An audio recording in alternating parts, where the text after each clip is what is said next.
Hey guys, Grana here, and I decided to make this commentary because Battlefield 3, there's been a lot of trailers, there's a lot of hype, so I thought I'd help that hype out because I really want this game to be big. I really want a new load of people to play it that maybe just play Call of Duty and don't really play any other games, or maybe a bit of Halo.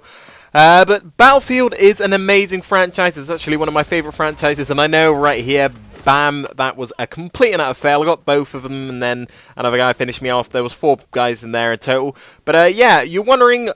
I guess you're probably wondering, why there is Medal of Honor on the screen, or if you didn't even know, this is Medal of Honor 2010, released in October. This is my first gameplay of it, because I remembered if you play this game, if you have this game, limited edition, you get access to the Battlefield 3 beta. A pro tip there, if you haven't already got this game, you could probably, I believe you just need...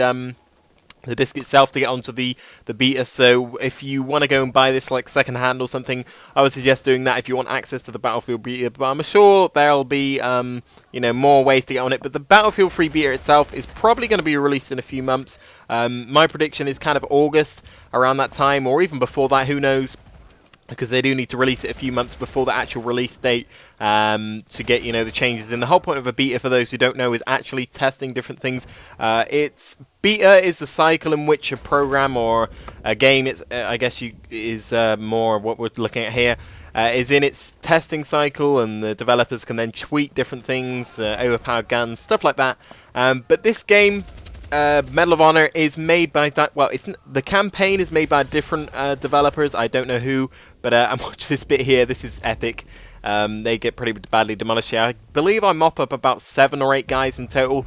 But yeah, this game, the multiplayer, is developed by DICE. For those of you who don't know, DICE make Battlefield. And I did make a commentary, I sent it over to Machinima, but I'll list the things here that I think will make Battlefield 3 just overall epic. They've always had dedicated servers. EA is known for having dedicated servers on pretty much all its games, so the connection is fair. It's a fair playing field.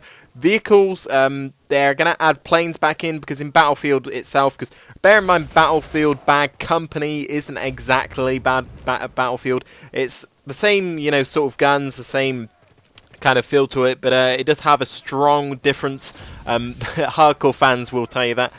Because it'll have prone and things like that. For those who are missing that, because I can understand where you're coming from when you say it kind of isn't the same if you don't have prone when you're sniping and things like that. The muzzle flash, I read a document about this. Muzzle flash is going to be huge for snipers, so that you can't lie in a bush somewhere. Because for those of you who don't know, the Battlefield maps, on pretty much all their games, are huge. Literally, imagine, I guess, who would be an example? Imagine Wasteland from Modern Warfare 2 and treble that, and that's probably what you're going to get in your average Battlefield map. Maybe a bit smaller, but that isn't really an exaggeration, because it's huge cities. Sometimes they're in different compartments, like they come after you blow up an objective or something. But I won't go into detail, because those of you who haven't played Battlefield probably have no idea what I'm talking about. But anyway, let's get on to the actual reason I'm playing this game. I'm playing this game because I think the engine in this is going to be most similar to Frostbite 2.0, or is it 1.5? I believe it's 2.0. Yeah, I think this game is going to feel more like Battlefield 3 than any other, just for the simple fact that it is DICE's most recent game. Bad Company 2, if you've got that, that'll be fine.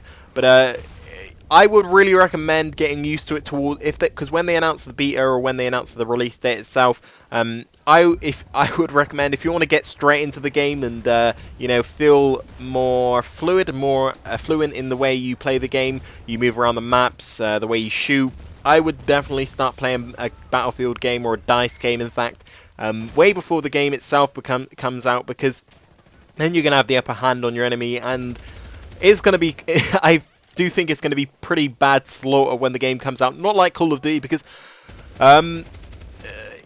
first of all, Call of Duty, a load of people play it. Most of the people who buy it on the day have played the previous one, or the previous one before that even, so they're used to the game, they can kill you. But if you go on Battlefield, there's going to be such an influx of new players, believe me. They're expecting over 1 million or 2 to at least, that's the very minimal, to buy the game, which is huge, because if I remember correctly, Battlefield Bad Company 2 only sold about 800,000 copies in the first week, and they're expecting more pre-orders than that on the first day for it to come out. So Who knows, but I do think it's going to be awesome. I'm not a fanboy of the series in any way. You know, I play Call of Duty. I'm kind of a strange FPS player, actually, because most people stick to Call of Duty, or maybe Call of Duty and Halo, but never all three, it seems. But I can play Halo well, I can play Battlefield well, and I can play Call of Duty well. I hope that doesn't sound like I'm being cocky in any sort of way, but here's an example. My KD on Battlefield Bad Company 2, the main game itself, not the Vietnam. Well, I guess they're intertwined anyway, but it is about 3.4, and the win-loss is probably above that. And I think that is pretty exceptional in a Battlefield game. And on Call of Duty, my average KD, I guess, across the entire series is about 3, but on Black Ops itself, it is 3.22 as I last checked. So yeah, that's pretty high too. Again, I'm not trying to brag, I'm just trying to give you a sense of how, when the games come out, I'm going to give you so many tips, I'm going to give you so much strategies, I'm going to make my own series actually edited properly. I'm actually looking forward to that, because I was talking to a friend about how I was going to make a series, and then, you know, I realised it was too far into the game to actually bother with it, this being Black Ops. But yeah, as I said, I'll bring a load of tips, tricks, strategies, and all the footage I can bring you when they do actually start releasing more of it. And believe me, it's going to be big. It's going to be a clash of the FPS titans at the end of this year. But I hope you enjoyed this video, guys. Please give it a like if you enjoyed it, and I will see you soon. So, have a good day, guys.